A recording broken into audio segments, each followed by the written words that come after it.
Demystifying objectivity. Oracles. What are truth and value? The problem arises when we take components like correctness or pain and assert an isolated entity like description for them, kernels, things themselves, that cannot be examined any further.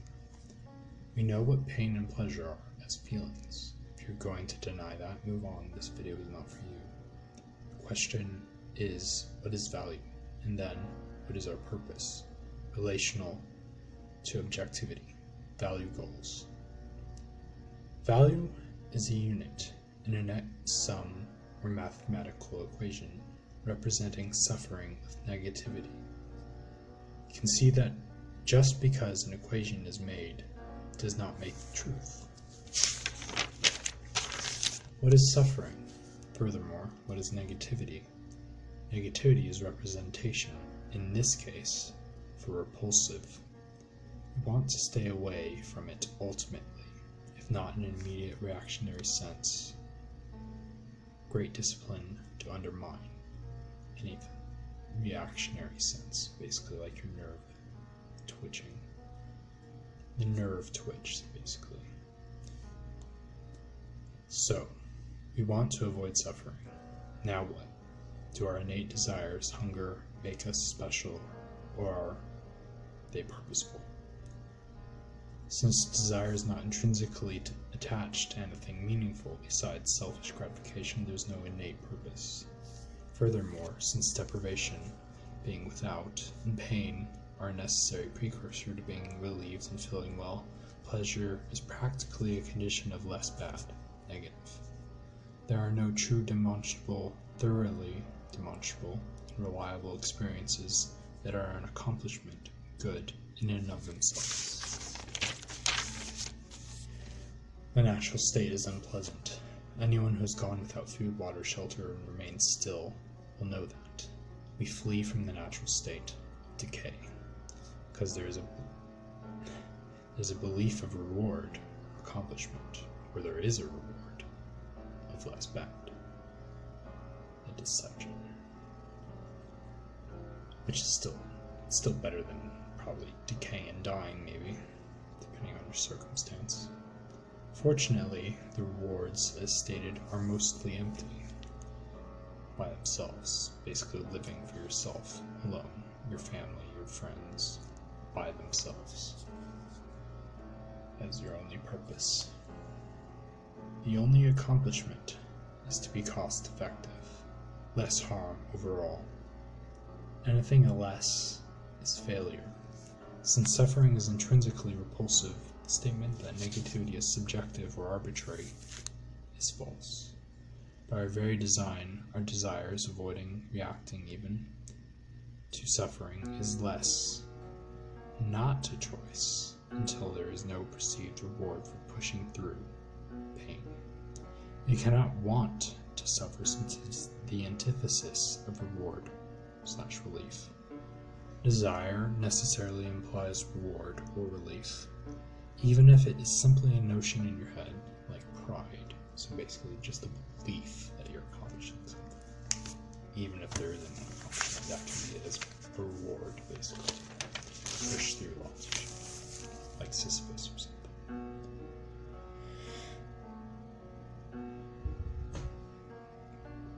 I acknowledge that there are perhaps special moments in life that are harder to dissect their power. I believe that even with these goods, something else is, quote-unquote, life is still brutal and unfair. Is love worth torture, suffering, or bliss? Would you sacrifice others for what you love? I believe it would mainly be a biased decision and totally unreliable, since it cannot be dissected. And until then, yeah, it cannot be used as justification, since we know there is a known negative.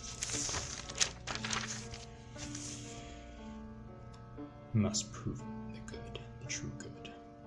Your love is a true good, worth torturing someone else for.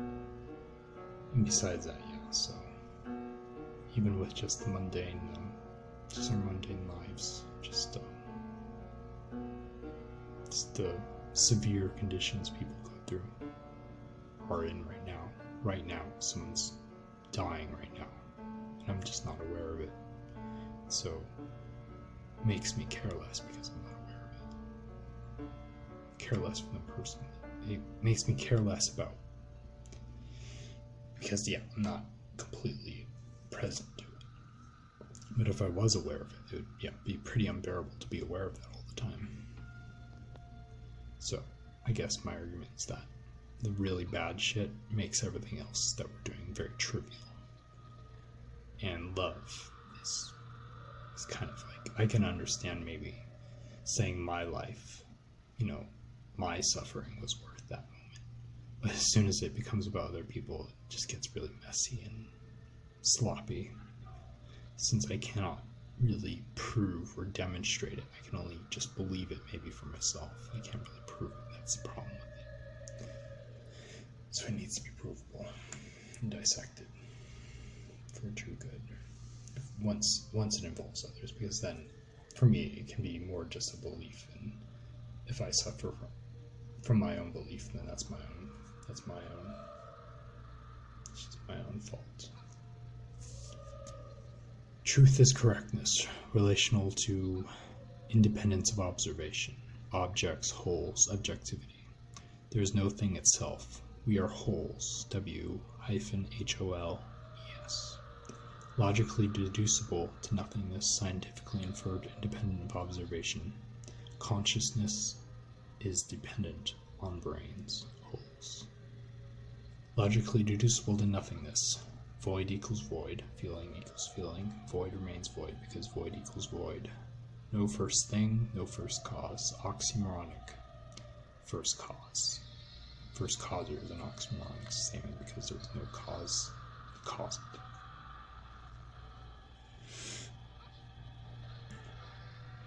So that's basically my clarifications that I've stated on oracles, objectivity, and subjectivity.